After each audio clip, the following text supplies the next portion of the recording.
Ladies and gentlemen, boys and girls, we are back. Or I guess I should say I am back. Episode 2 here of the Be Great podcast, where we're going to talk some more college football. And we have a fun, loaded show of 4 topics that I'm going to talk about. Firstly, we're going to talk about Deion Sanders. Then we're going to get into the preseason AP poll. Then we're going to get into my top 10 quarterbacks for this upcoming season. And then we're going to end with the Big Ten preview. And I'm excited. I'm excited to get into it. So let's go ahead and let's get into it. So Deion Sanders. If you don't know about why I'm talking about Deion Sanders, I don't remember what day it was. I don't know if it was Friday or if it was over the weekend, but a clip surfaced on the internet, as it always does, of a CBS reporter. Deion was doing a media, I guess it was after practice or whatnot. And a CBS reporter was going to ask Deion a question. And Deion basically said he didn't want to answer any questions from CBS. And the reason, everyone at least assumes this is the reason, is because CBS put out a list ranking the top head coaches in the Big 12, and Deion was second to last. And I guess Deion didn't like that, and so now he's refusing to answer questions from CBS reporters, even though that reporter had absolutely nothing to do with the list. And this just once again goes back to my intro episode when I was talking hot seat, and I had mentioned Deion. Now, to reiterate what I said, I do not think Deion is on the hot seat. I think he should be, but I don't think he is. Because at the end of the day, Deion brings in a lot of money to the program. But it's things like this, it's actions like this that do not help his case at all. And if it was anyone else, people would roast whoever the coach is. Like if Nick Saban, Kalen DeBoer, if Kirby Smart, Billy Napier, who's another one? Who's another good one? Dabo Sweeney. I mean, Dabo Sweeney has acted that way, but if any of them acted that way towards a reporter, let's say they did it today, it'd be all over the internet, and people would be absolutely slamming the coach. I only found out about it because I heard another podcast mention it, and so I looked it up and I found the video. It's absolutely immature, childish behavior. I understand if you're upset that you were ranked the second to last coach in the Big 12.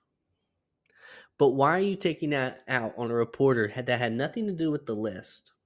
If that is the reason, just to preface, if that is the reason, why take it out on that reporter who didn't make the list?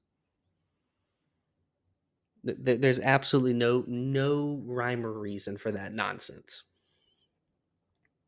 And also, a kind of a bigger point here, Deion, what exactly do you expect to be ranked in the Big 12? I mean, you went 4-8, and you're not going to be good again. You're probably going to go 4-8 again. So, how exactly are you supposed to, be ranked any higher than second to last? And I think I actually found the ranking right here from CBS. So the only one they have worse is Kenny Dillingham. at Arizona State, which I guess makes sense. Although I think I'd put Deion. I will say I think I'd put Deion better than 15 out of 16,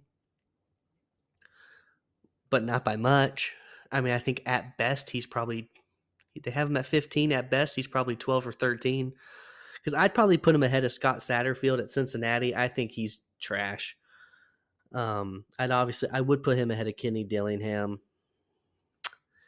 And then is there another one I'd put him in front of? Maybe Dave Aranda, maybe. But then again, Dave Aranda did have a 12-2 season and a Sugar Bowl victory, you know? So it's you almost can't put Deion ahead of Dave Aranda. So I'd probably put Deion maybe at 14, flip him and Satterfield, but still, like, what do you? I mean, of course, if you ask Deion, he'd probably say, "I'm number one. I'm number one. Of course, I'm better than Kyle Whittingham and Lance Leipold and Chris Kleiman and Mike Gundy and Sonny Dykes, even though he was in a natty." And it just goes back to the delusion around that program in Colorado. And it goes back to why Deion is not going to work. He's not. I had high hopes for Deion because he seemed to have a good head on his shoulders and he seemed to be doing the right thing. But it's like ever since he got to Colorado, he's just kind of been over the top and he's been very immature. And I don't know what the flip was. Or maybe we just didn't see it at Jackson State as much because it was Jackson State. I don't know. But, Deion once again making the news for the wrong reasons, and it just, I think, helps my point. He's not on the hot seat, but he should be. But we don't need to waste any more time talking about Deion. Let's get into the preseason AP Top 10 that was released. So,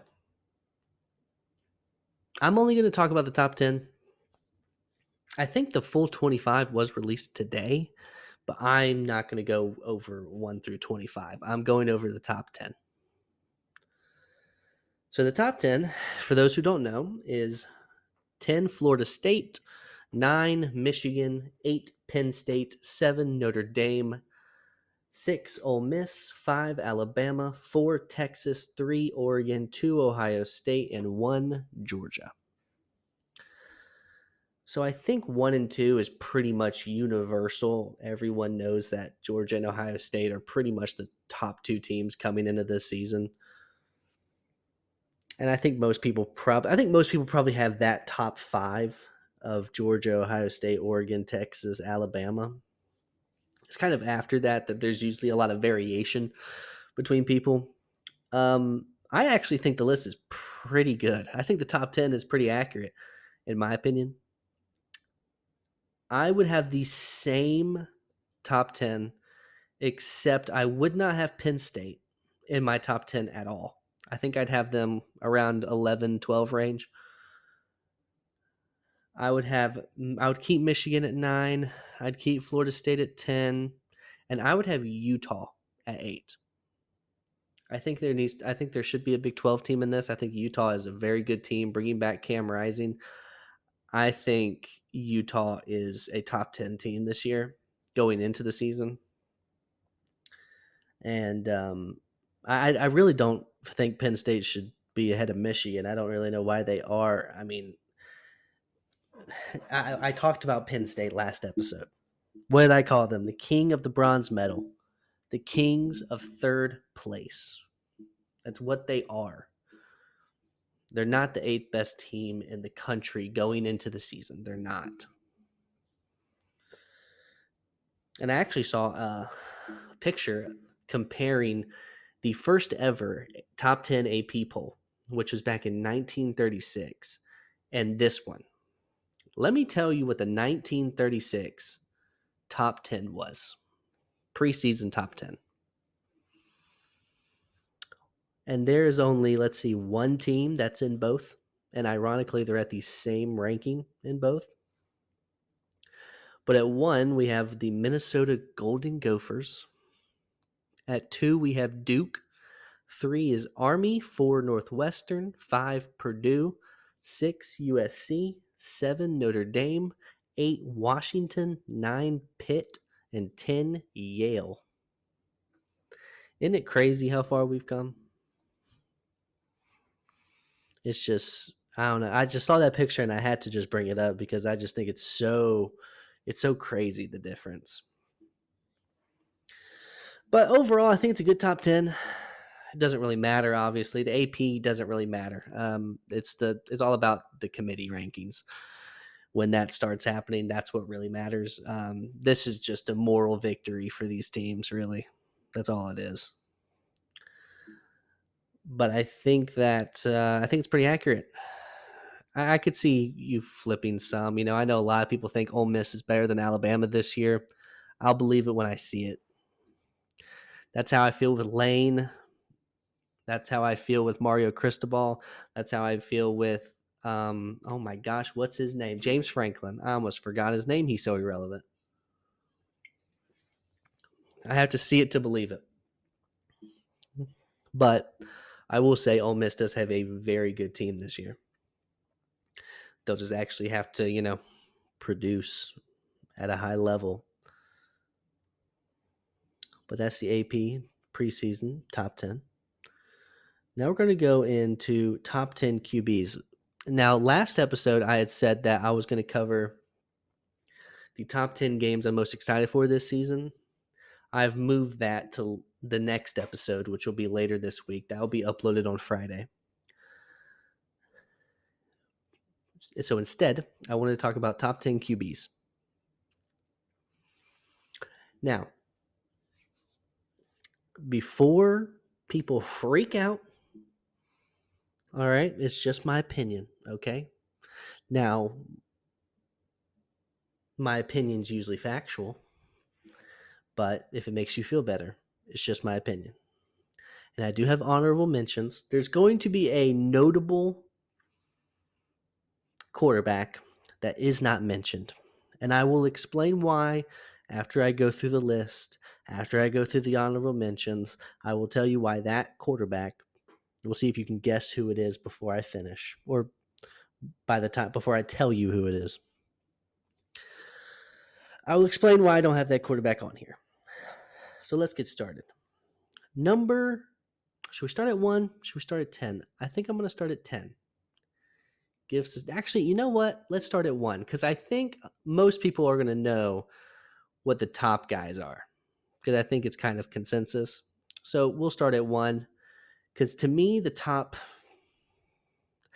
3 was easy, and then after that it's kind of up for grabs a lot. But number 1, I have Carson Beck. I mean, I think he's the consensus number 1. And I don't see why anyone wouldn't have him at 1. He's calm under pressure. He's calm in the clutch. He's accurate. He has timing. He can be mobile when he needs to be.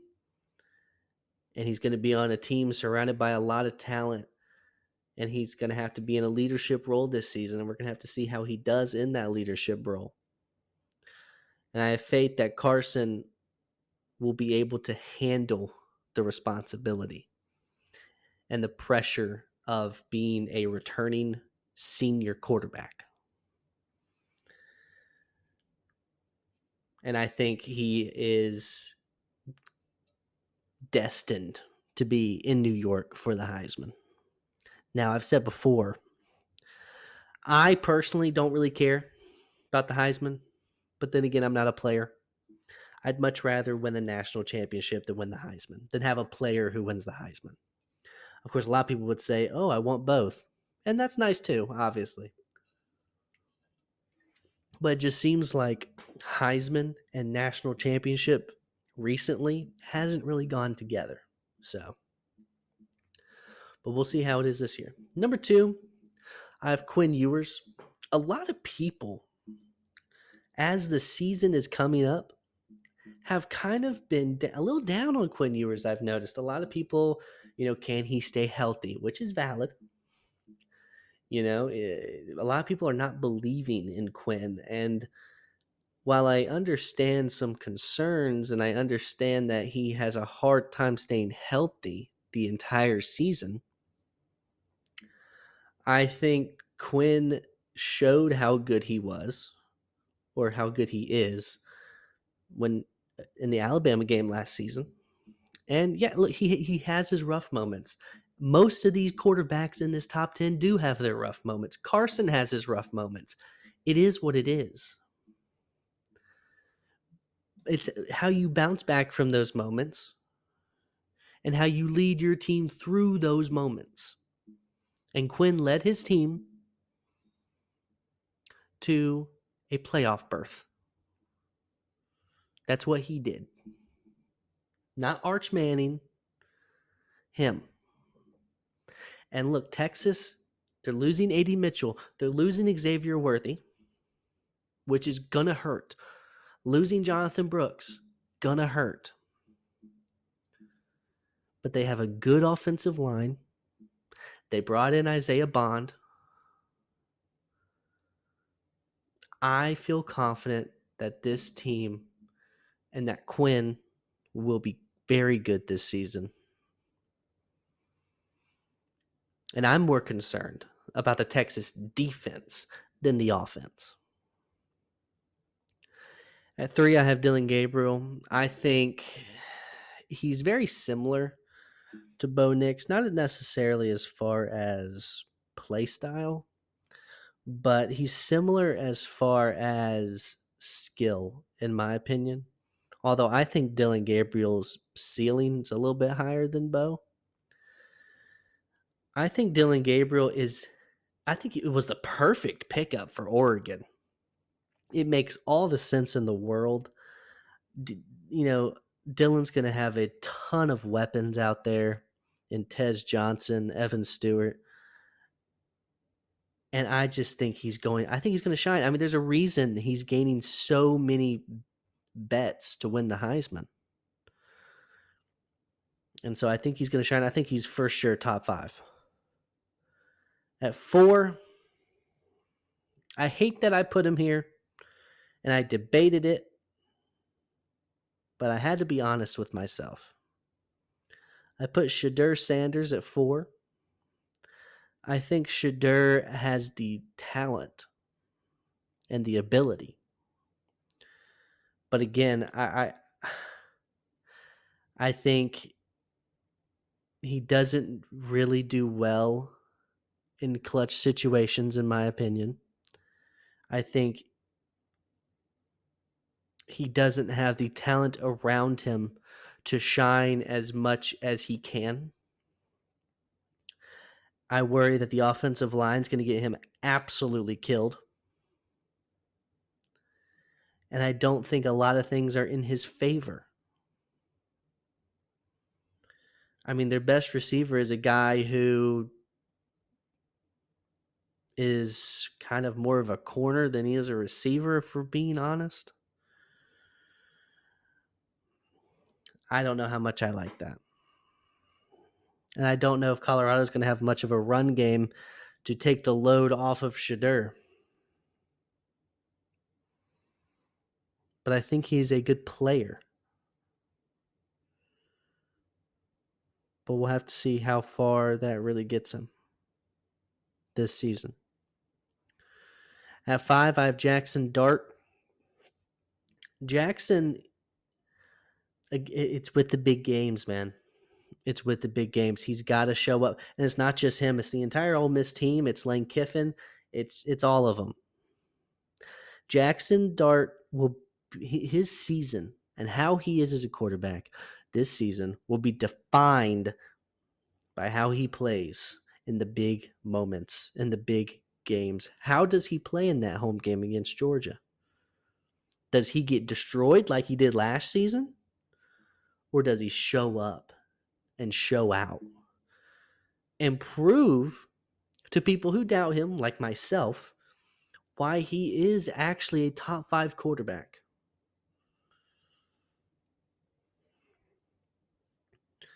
At 6, this is where things kind of really get interesting. Those 5 names are kind of expected names. I think after this is where it gets interesting. At 6, I have Noah Fifita, I think is how you say his last name. I could be wrong. I love this kid. I think he's so good.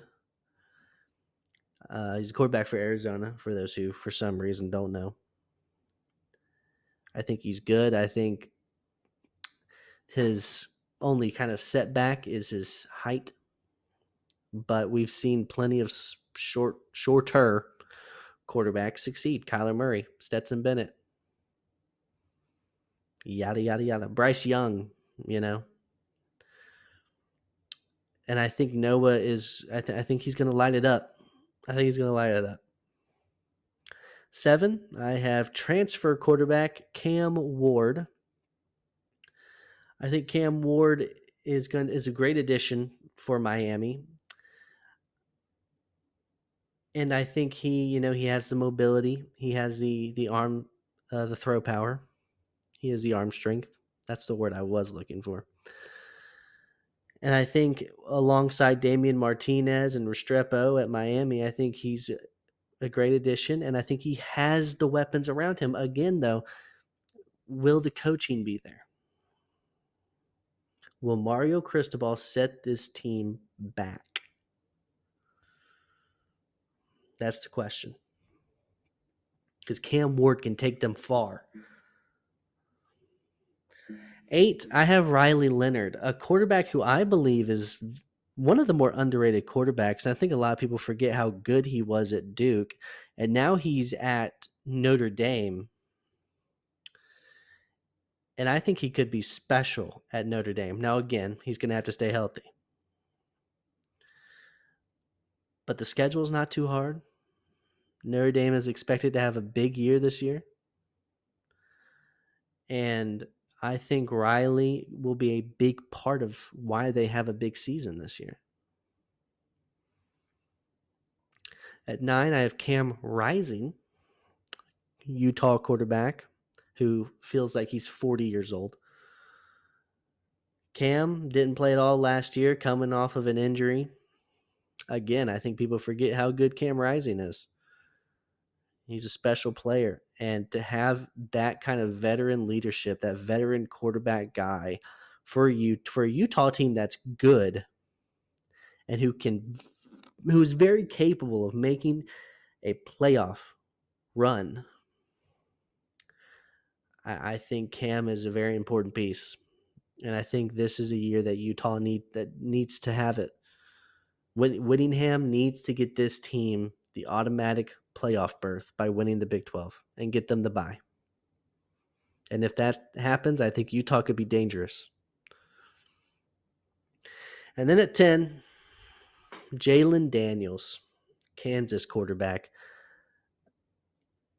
What you notice with all these quarterbacks, they're all upperclassmen, experienced veterans, because that's what really works in college football. You look at the recent national championship winners, and even for the teams that lost in the national championship, who their quarterbacks were. You just had Michael Penix, who's now in the NFL, transfer guy who was an upperclassman, and you had J.J. McCarthy, same thing. Before that, what'd you have? You had Stetson Bennett, who we all know was like 30, versus Max Duggan, who was an upperclassman. Before that, you had, once again, Stetson Bennett versus Bryce Young. These veteran quarterbacks are what's going to lead you. All right? That's why I shouldn't say this because we aren't at the SEC preview yet, but that's why I think Tennessee is getting a little overhyped with the Nico thing. That's not me saying Nico's not good, but he's going to be a first-year starter. And we're acting like he's the second coming of Peyton Manning at Tennessee. Let's calm down. Give him time. Let it cook. But Jalen Daniels is a veteran QB. He's been at Kansas for a while now. He had some injury concerns last year, but I think he can really show up and show out for this Kansas team. And I think Kansas can be a dangerous team as long as he's healthy. Some honorable mentions. I have, I have 5 honorable mentions. First one is Brady Cook, the quarterback of Missouri. He annoyed, as a Georgia fan, he annoyed the crap out of me last season running the ball. I mean, he's a quick one. And it helps when you have Luther Burden. That's for sure. You have Connor Wegman out of Texas A&M. The hype around him is big. So we'll have to see if he lives up to it. Garrett Nussmeier out of LSU. He's an interesting one. Not a lot of people really talking about him. He has some big shoes to fill, taking over the spot that was previously held by Jaden Daniels. We'll have to see how he does. I'm interested to see how Nussmeier does that first week against USC. We have Kyron Drones, the quarterback of Virginia Tech. Virginia Tech, as I talked about in my ACC preview, I have them in my ACC championship game. And a big reason for that is because of Kyron Drones. He's electric, and he's a big piece to this offense. And I didn't have this name originally written down, but I'm adding it now because I thought about him, and I couldn't believe I didn't add him. Caden Salter, quarterback for Liberty. And maybe I'm a little biased because I did a rebuild with Liberty on College Football 25. And honestly, I could do a whole bunch of episodes just on College Football 25 alone, but I won't. So maybe I'm a little biased towards Caden Salter. But the guy's a baller. The guy's a baller if you've watched him. Now, there's a name that I didn't mention that I'm sure people may have noticed. And it's Jalen Milroe out of Alabama. Here's my thing. I think Milroe is very good when he can kind of get into the flow. He's getting run lanes and he's running and he's able to throw his deep balls and they're just running. His receivers are running wide open. Here's the issue. I don't think he has the weapons around him to look good this year. And I wonder if, because we know how good of an offensive mind that Kalen DeBoer is, but it's the first season. And I just wonder if there's going to be just a lot of growing pains and if it's just going to take some time. And I don't know if they have time. I think if you can get Jalen Milroe into his flow, I think he could be super dangerous. But getting to that flow is hard. And I need to see him actually be accurate throwing the ball in rhythm. And not everything can just be a deep ball. So I'm not a believer in Jalen Milroe. I'm not. I wasn't last year. I'm not this year. He'll have to prove to me that he can actually be accurate consistently. But those are my top 10 quarterbacks plus some honorable mentions. So I guess you technically got like a top 15, but it's whatever. But let's get into the main course here, and that's the Big Ten preview. Now, to remind you of the categories, we have conference champ, championship game, dark horse, most surprising, most disappointing, and worst team. We'll do it just like we did last time. We'll start off with the worst team. There are a few options you could go with here. I think I went with the most popular option. If people were to be forced to pick the worst team in the Big Ten, I went with Purdue.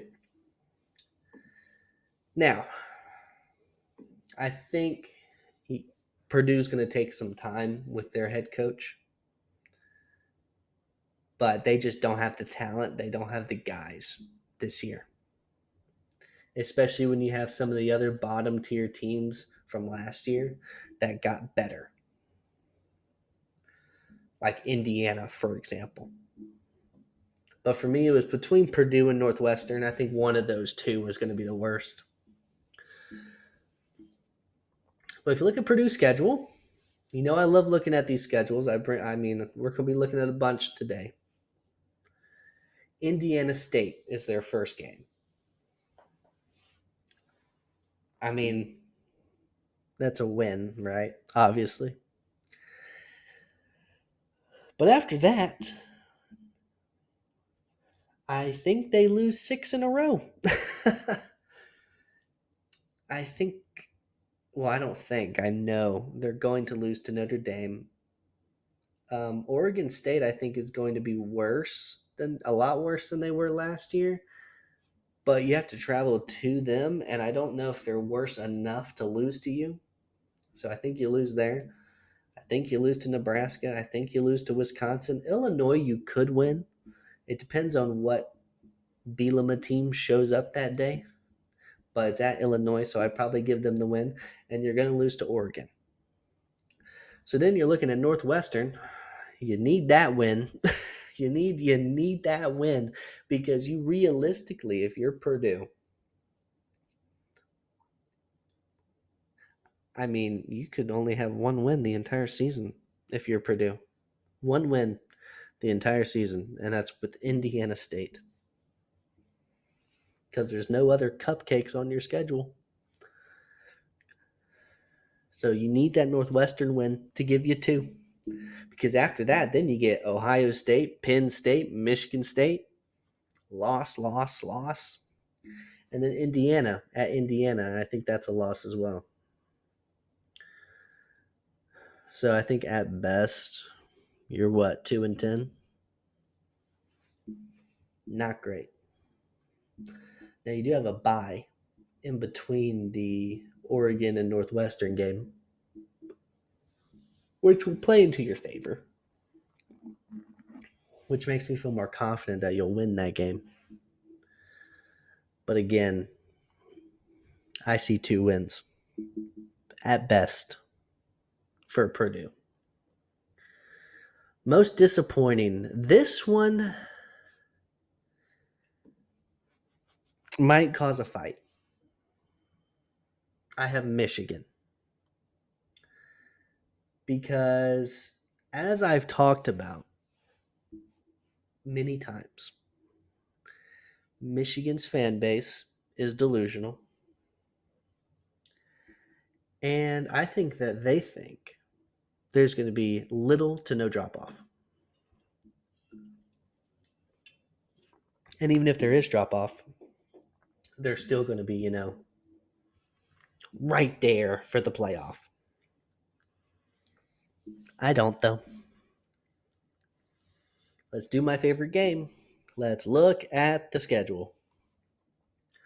Fresno State, win, but don't play around because Fresno State's a good team and it's your first game of the season. I would hate that, but we'll give you the win. Texas, I think you'll lose to Texas. And a big thing about this is if Sharon Moore is even coaching in these games, if he gets some sort of penalty where he's not maybe allowed to coach in these games, like if he gets a 3-game penalty or suspension, I think there's no chance at all that you beat Texas. But even with him, I would say you would probably lose to Texas. You'll beat Arkansas State. I think you'll beat USC, but that could be close. You'll beat Minnesota. I just noticed this.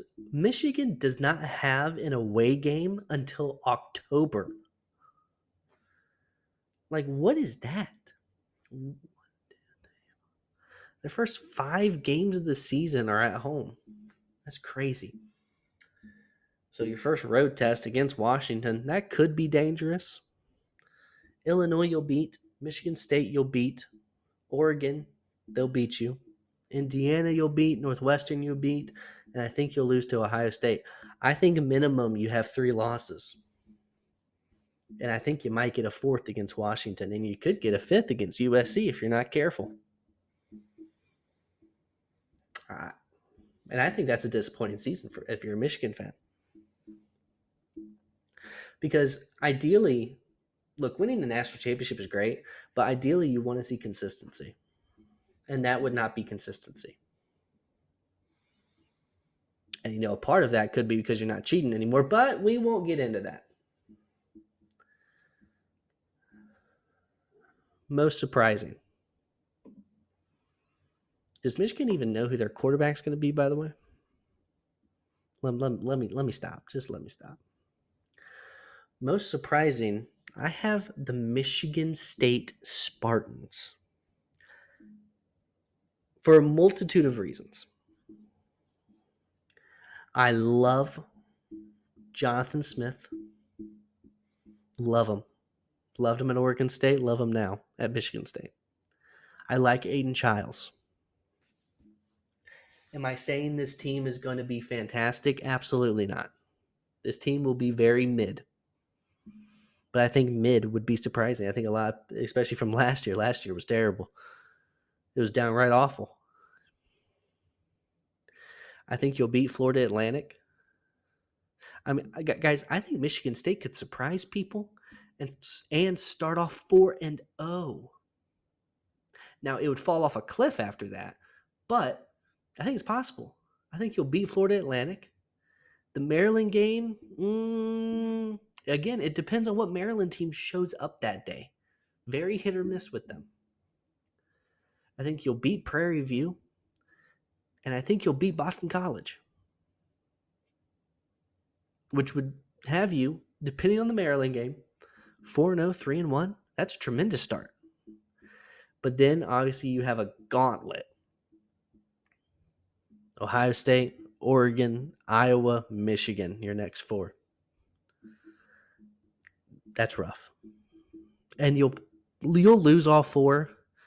You could beat Iowa, but I think you'll lose all 4. You have Indiana. I think that game's going to be very good. I think it's kind of 50-50, but because you're at home, I'll give you the edge. Illinois, I'd give you the edge. Purdue, I'd give you the edge. And Rutgers, again, I think is 50-50, but you're at home, so I give you the edge. So if you beat Maryland, right,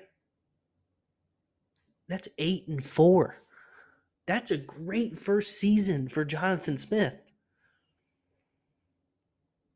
Now, could you go 4-8? Of course you could. Of course you could. But I think that 8-4 is 100% on the table, and I know a lot of people probably don't think that, and maybe think that's crazy, but I don't. I see 8 wins.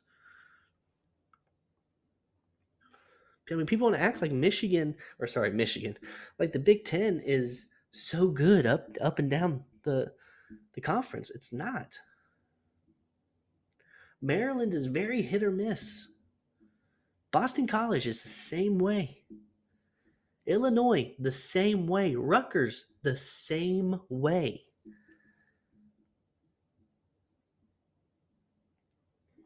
We'll just have to see how it goes for him. But I think Jonathan Smith was the absolute right hire, and I am very high on Michigan State's future. Dark horse. The dark horse team that I think could win the Big Ten. For me, this was easy. For me, it's Iowa. For one main reason. The new offensive coordinator. If this offense with Cade McNamara can be decent, this team will be battling to be in the conference championship game because they'll beat Illinois State. Iowa State will be a good game. You have them at home, so we'll give you the win.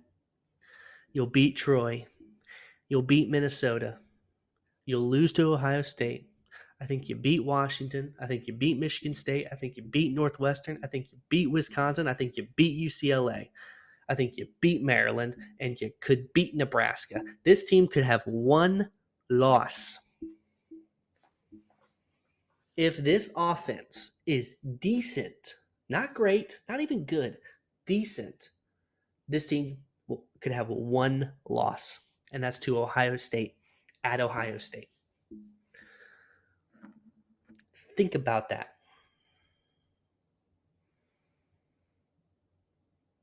Just think about that. Now, Iowa is also kind of one of those hit or miss teams, and so I could see them dropping one or two more. They could lose that Iowa State game. Iowa State's a good team. They could lose that Nebraska game. They could lose the Wisconsin game. They could lose the Washington game. But if that offense is decent, I think they win all of them except Ohio State. Because we've seen Iowa do this how many seasons now? We know their defense is going to be spectacular. But that offense is just always so putrid. So if McNamara can go in, manage the game, and have them be decent, Iowa will be so good and will be fighting for a playoff spot. Guarantee you. I can guarantee it to you. And this was a conference, by the way, the Big Ten. I did Big Ten. I did all the conference previews last year. I just posted my thoughts on Facebook. I didn't actually get on a mic, obviously. And the Big Ten was the one I was the most accurate on last season. I predicted Michigan to win. I predicted Michigan versus Iowa in the conference championship game. And I was right on the money. Right on the money. And I have a feeling I'm going to be on the money again.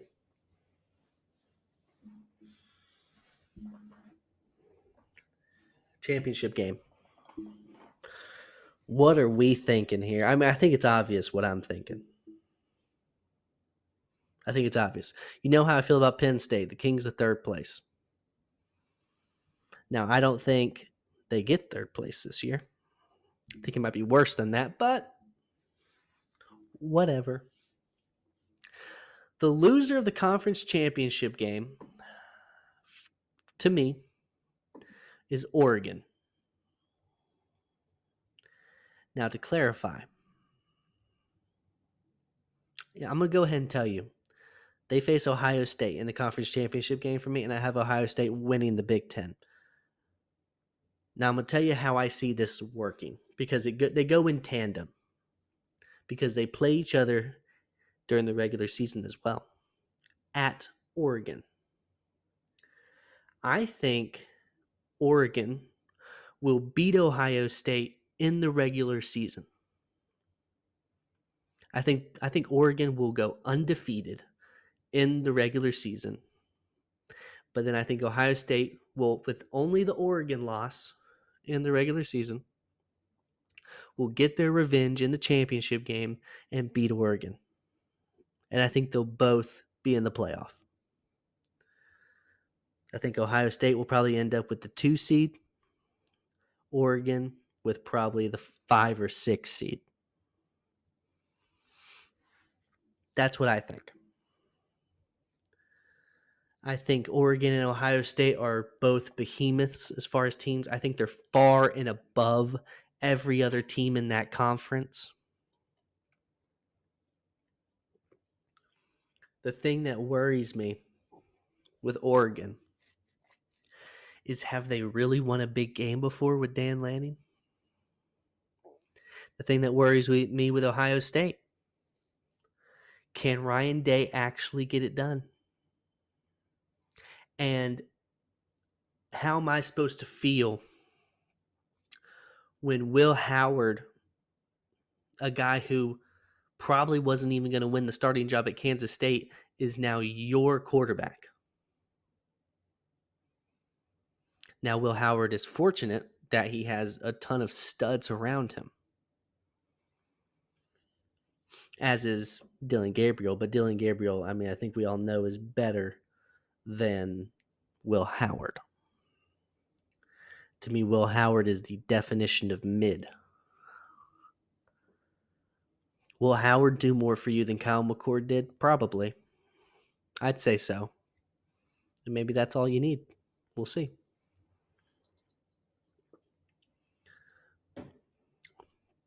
I think the Big Ten is very top heavy. I think the bottom teams are pretty freaking bad. But I think the top teams are pretty freaking good. And as far as where the Big Ten stacks up with the SEC, I haven't done my SEC preview. That'll be next week, I think. There won't be. I will have another episode out this week on Friday, by the way, but that will not have a preview. But I will tell you what we're talking about on that show. But SEC will be uploaded Tuesday of next week, that preview. But a lot of people like to compare Big Ten, SEC, who's the better conference. There's no way, in my opinion, that the Big Ten is even close to being better than the SEC as far as throughout the conference. And look, don't get me wrong, the SEC has the worst overall team if you combine both the conferences. Like, Vanderbilt is terrible. Mississippi State is terrible. Arkansas is terrible. But I think Mississippi State and Arkansas I think they could maybe beat Purdue. I mean, and Northwestern. I think South Carolina can for sure beat Purdue and Northwestern.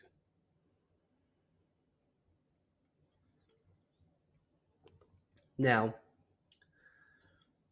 as far as the top of the conferences, I think if you combine the Big Ten and the SEC, Big Ten would have two of the top three teams with Ohio State and Oregon, while the SEC has Georgia. But the SEC would have three of the best five teams. So, I think they're coming closer and closer to being similar, but I think this year is going to be so telling. I really do.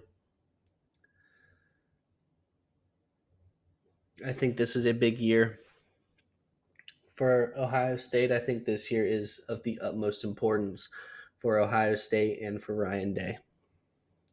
Because if you don't win, if you don't get it done this year, if you don't win the Natty, then when will you? This is the best team you've probably had in a few years. Like, this is probably, in my opinion, better than the CJ Stroud team that took Georgia to the limit. Because you're bringing so much back, especially on defense. That defense is going to be very good. It's almost impossible for that defense not to be good.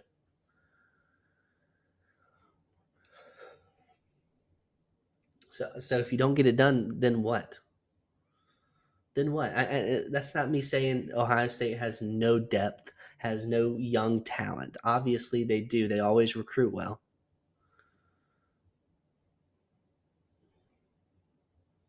But this is your best shot in what feels like a while. Because even if Julian Sayin or Aaron Noland is really freaking good, is next year going to be the year? I don't think so. The year after? Maybe. Is that defense going to take a major step back once all these players leave? Those are questions you have to ask. And it's if I'm an Ohio State fan, if we don't win the Natty this year, I'm a little concerned. And I'll start looking at Ryan Day. I think they're already looking at Ryan Day sideways. I'd really be looking at him sideways then. Because the only team that matches up to Ohio State right now, talent wise, is Georgia. Even Oregon, who has a loaded roster, I don't think player for player on their entire depth chart matches up to Ohio State or Georgia. If you're Ryan Day, you got to get it done. You got to get it done. If you don't even win the Big Ten, and if you're out in like the second round of the playoffs, what do you even do? What do you even say?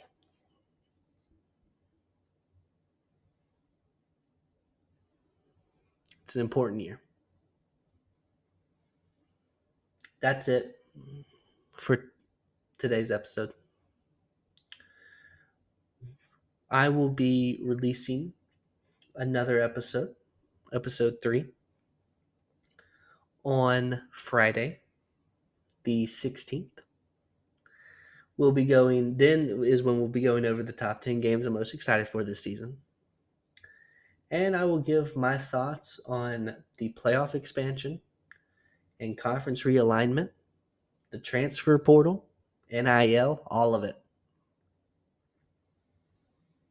And then next Tuesday, you will be getting the SEC preview heard around the world, where I will have 100% accuracy, because that is the conference I pay the most attention to. But it's exciting. We are approaching week 0. We are approaching Florida State versus Georgia Tech in Ireland. It's all coming together. Thank you for listening. If anyone did listen, I hope you have a tremendous day, a tremendous week, as we get ready for college football to return to our TV screens. I'm out. Sayonara. Have a good day.